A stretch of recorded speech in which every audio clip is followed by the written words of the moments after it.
tôi không biết tôi gọi là tôi trả lời cho nên không phải là không phải nó quên cái đó thì được tắm này nó ăn túi ăn cho tôi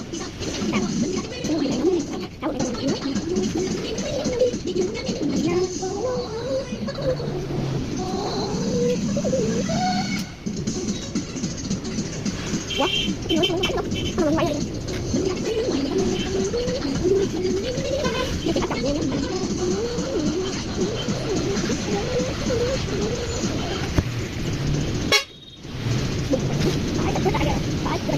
là tình hồi bắt khúc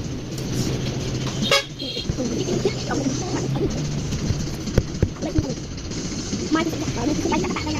cái hạt chưa quay thôi nữa lại một lần thứ hai là thôi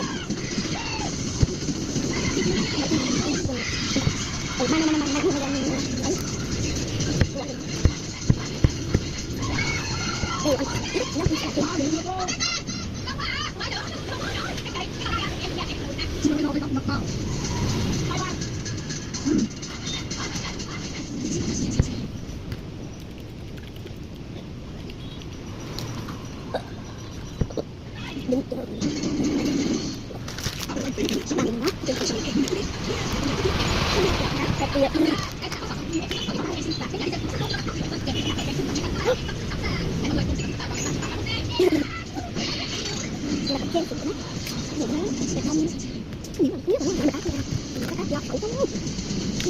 đây mình cái áp lên để cái mới nhưng mà mình áp nâu nâu cũng số xấu mình áp lên nặng lên trời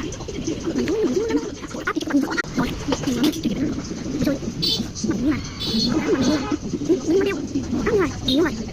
mình áp thì như thôi nhé để anh làm lắm mình tan ôi ôi đó